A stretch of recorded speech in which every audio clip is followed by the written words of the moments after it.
Banywanyi ba Hejuru TV turasubiye kubaramutsa no kubaha ikaze aho muherereye hose abadukurikiye bari mu Burundi abari mu bice bitandukanye mu bihugu bihana imbibe n'u Burundi bari ku mugabane wa Afurika no ku yindi migabane ya kure mwese turabakengurukiye cyane ko mudahwema gukurikira iyi mbonesha kure ya Hejuru TV turasubiye kubaha kaze kuri aya makuru yo kuri uyu wa Mungu ku murango turi ku itariki ya 14 mukakaro 2024 mukaba mugiye gukurikira inkuru zivugwa muri politike. Ese byoba byifashe gute muri politike y'u Burundi? Tubazaniye inkuru ikomeye cyane.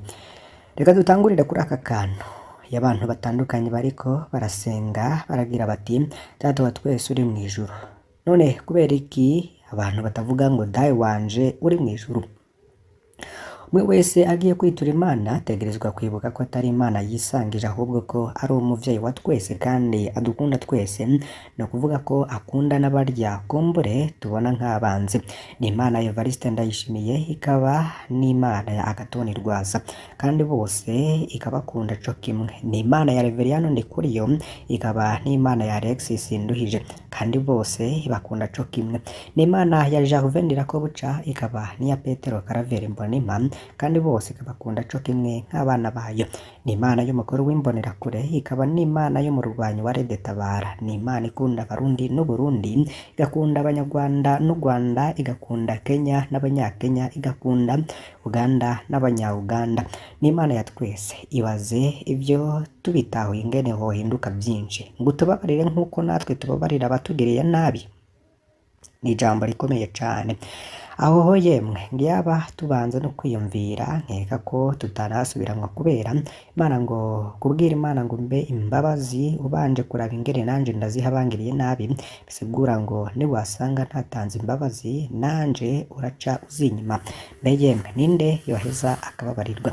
Ninde mba twumva gutyo bigenda gute ngo inyuma zabikorane Abarundi bamamwo ntihaciye hakurikira kwicarana nk'abana b'Imana imwe nk'abana b'u Burundi maze bakavugana ibyabatandukanije? Se bigenda gute ngo tuve mu bikorane dusubira kwitana abanzi b'igihugu, mu gihugu, mu kibano, mu miryango? Iki gisabisho rero coshobora no guhindura byinshi cyane hamwe tokizirikana koko. Tugiye kugaruka ku makuru ari kuvugwa hagati ya Perezida Evariste Ndayishimiye, Reveriyano Ndikuriye, Gervais Ndirakobuca batazira ndakugarika hamwe n'abandi banyepolitike. Perezida Ndayishimiye na Reveriyano Ndikuriye barafise ivyo bahuriyeko mu nyifato n'abantu bashira hamwe n'ingoga javu ryabo.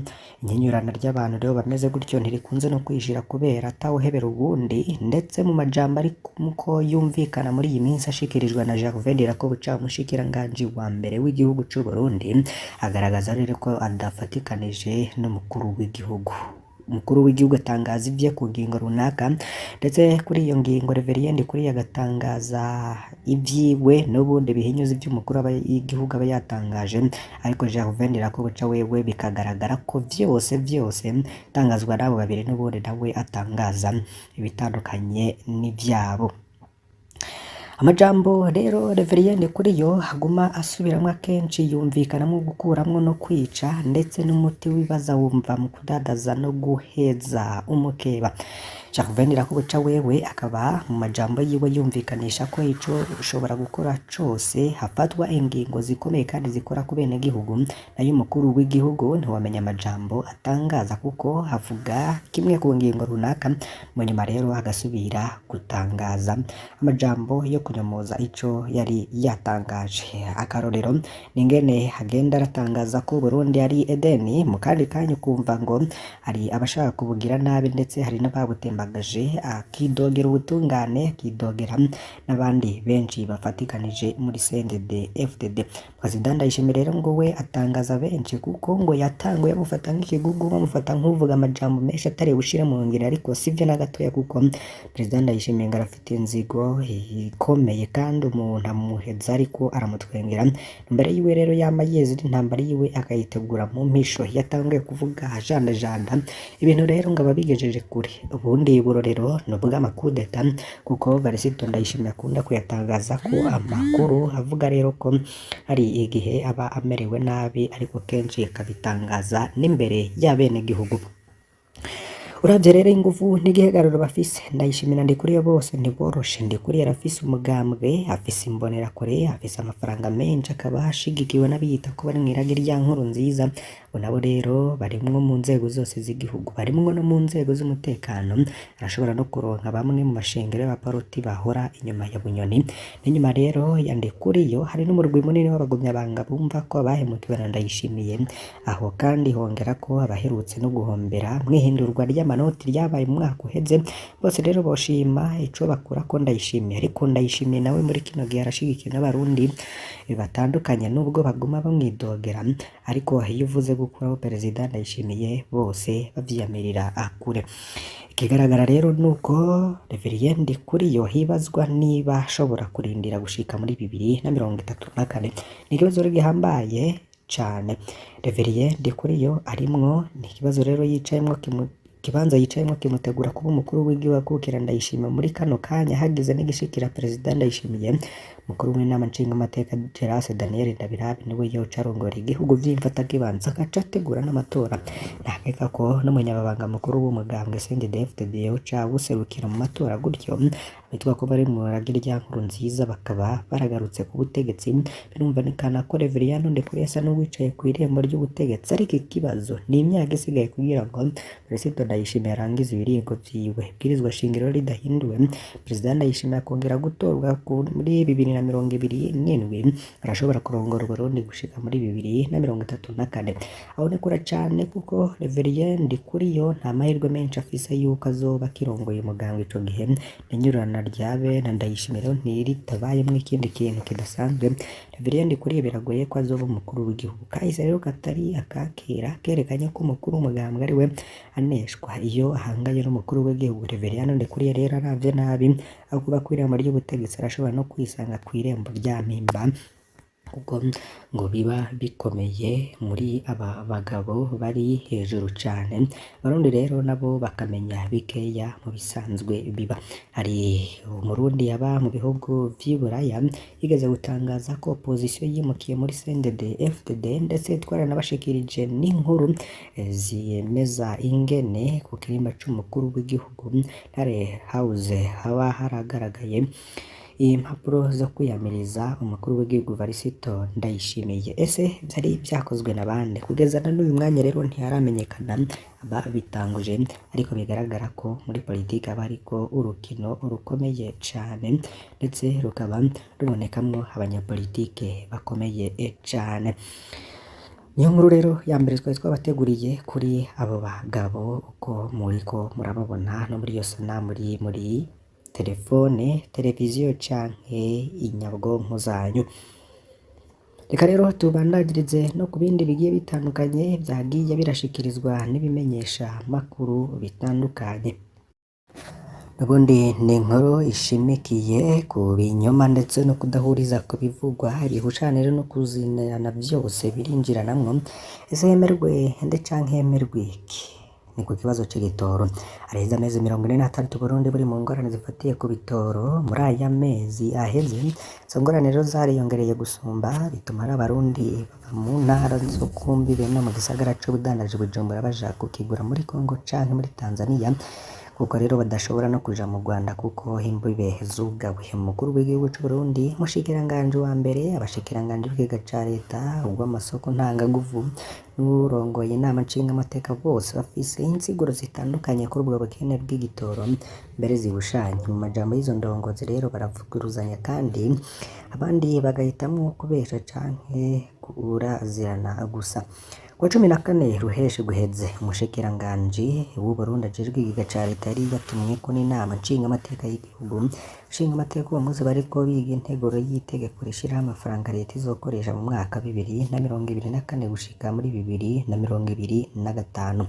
Bamwe muri abo bashingamateka bari biyamirije imisi ibiri imbere yaho, igihe rero urongoye sentare yubahirizwa amatungo ya leta yari yagiye gusigura imyihwezo y'ibiro vyiwe ingorane zihanze igihugu c'u Burundi, cane ibura ry'igitoro. Umwe muri bo rero akaba yarasavye bagenzi biwe kutabaza ibibazo vyinshi kuko hariho abataha n'amaguru. Umushingamateka Audace Niyonzima asiguye ko Ikena ry'amafaranga y'agaciro ari ryo mvo nyamukuru y'ubwo bukene bw'igitoro. Ingorane nyamukuru rero ngo nuko dukura hanze y'igihugu ibitoro ngo turi amafaranga y'agaciro, nayo rero akaba adakwiriye, niko vyemejwe na Audace Niyonzima. Kagirizwa bamwe rero ko uvyiyibagiza. Kurazirana n'ibinyoma vya Daniel Geras Ndabirabe, ikinyamakuru SOS Media cabigarutseko umunsi nyene, kuko umukuru w'inama nshingamateka nawe yari ahari ngo yarabije cane ku bijanye n'ingorane z'ibitoro. Timwe aragarutse ku kibazo c'igitoro, ariko nababazi abo bantu banyegeza ibitoro, aho umuntu ashobora gufatanwa amaritiro 5,000 3,000 vy'ibitoro, kuki uwo muntu akora uko? Mugaca muvuga ko ibitoro bikenye, kandi muri mwebwe hariya ababinyegeje mu mazu yabo canke bagenzi banyu babinyegeje, ariko ntimuvuge na kimwe. Kandi baca badandaza ico gitoro ku biciro vy'umurengera, kandi mugaca mwitwaza ngo nk'uko bikorwa n'abakoroni. Abakoroni rero ngo badushirako amahano adugumiza mu bukene, bagaca baza kudutwenga bavuga ko igihugu ca Afurika kitazokwigira gitera imbere, kandi bariko batunyaga. Niko rero Geras Ndabirabe we yavuganye ishavu. Hari icifuzo c'uko rero hogarukanwa igihano co gupfa. Umvirize ingene babitanguje. Ni Geras Ndabirabe yoba yarabisavye, yagize ati ntimukore nk'abakoroni b'abakorinti, abantu banyegeza ibitoro kugira abanyagihugu bagumuke, ariko ugenda muri abo bonyene hari amakamyo ariko harinjiza ibitoro, none ivyo bitoro bija hehe?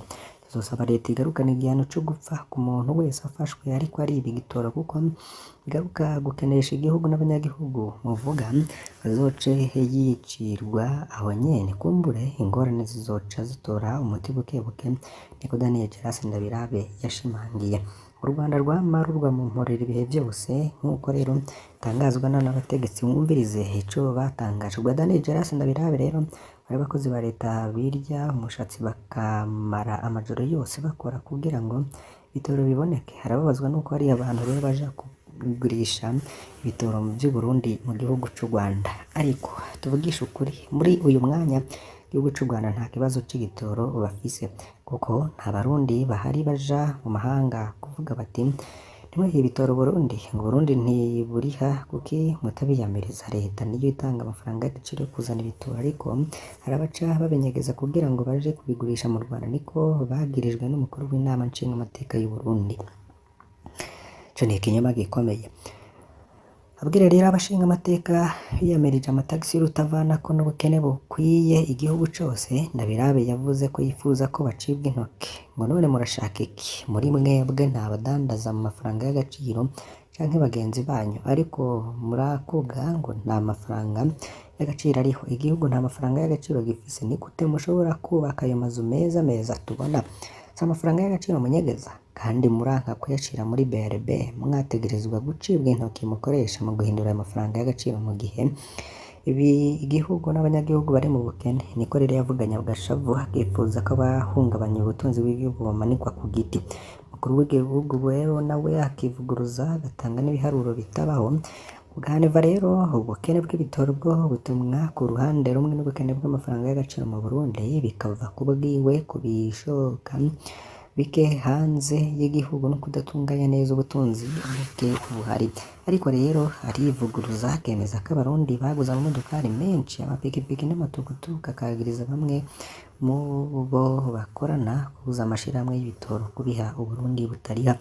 Mu mezi 6 ya mbere y'umwaka abarundi baguze amamodokari 2,739, amapikipiki 5,575, amamashini yatsa umuyagankuba 900, amamashini yaduza amazi 10,287. Dufatiye ngaho muca mwumva ko ivyuma binywa ibitoro vyiyongereye. Niko rero yatangaje mu gihe rero yari mu gikorane co kwigina imyaka ine ari ku butegetsi muri komine Nyabihanga mu ntara ya Mwaro hagati mu Burundi mu mpera z'ukwezi kwa Ruheshi guheze. Akaba yarongeye agira ati kuva muri 2020 gushika ubu Burundi bwazanye imiduga 33,168, amapikipiki 40,922, amamashini 7,788 yatsa umuyagankuba n'amashini aduza amazi 16,638. Umukuru w'igihugu rero agatuka satani n'abarundi batakaza ukwizera n'ingoga. Kuri ubwo rero ntiyatanze aho yakuye bashyigikiye ivyo biharuro abantu bose barwa mu gahundwe. Kuba mukuru w'igihugu c'u Burundi rero hangariye abakozi ba leta bakuru baja hanze y'igihugu kubwira amashirahamwe y'ibitoro kudaha igitoro Burundi bagasigura ko Burundi butariha kubwiwe rero babikora mu ntumbero yo kugumura abanyagihugu ngo bagumukane inzego ariko abo bantu rero ngo narababariye kuko ni ibikoresho vya satani niko Varisito Ndayishimiye yamenyesheje. Ikindi rero mwamenye nuko ifaranga ry'Uburundi ririko rirata agaciro rigereranijwe n'idolari kuko mu Burundi ibidandazwa bikorwa hanze y'igihugu birangurwa mu madolari y'abanyamerika. Varisito Ndayishimiye rero yaremereye imwaro mu nyigisho ariko aratanga akanovera zifise k'amafaranga y'igihugu ciwe adahengeshanya guta agaciro kw'idolari ngo none turangura amafaranga yacu canke ifaranga ry'Uburundi ryoba rigura amafaranga y'agaciro. Niko rero yabajije imbere y'abantu isinzi bari baje muri ico gikorane bagizwe ahanini n'abaremyi n'abandi bamwe bategetswe kujayo nk'uko vyandikwa n'ikinyamakuru SOS Media Burundi. Ese wokwemerwa nde? Amajambo habiri yanditswe na Nyamitwe akorera Addis Abeba muri Ethiopia nk'userukira Burundi mu bumwe bwa Afurika yahoze ari umuhanuzi w'umakuru ajejwe kumenyesha amakuru y'umuhisi umukuru w'igihugu Pierre Nkurunziza kugira ngo abanye bariko bariyamiriza ikindi kiringo c'umukuru w'igihugu ntiyigeze agira insiguro. Ubu hagati aho rero abarundi rero bakaba bahakwa gutera ubukene bw'ibitoro muri Kongo n'igihugu kibanyi abafise amamodokari n'abadereva rero bakora igitoro Buvira mu buseruko bwa Kongo bandanya gufatirwa ingenga umunsi umwe bikemererwa ko bakivanayo undi munsi rero ntibemererwe kukivanayo. Ibintu rero vyoba ari akamaramaza mu gihugu c'u Burundi. Reka dukengurukire mwe mwese mwadukurikiye muri aya makuru basabe kugira ngo ntimuze gucikwa n'andi tuza kubagezaho. Iyi ni Mboneshakure Hejuru TV, Imana ibahezagire.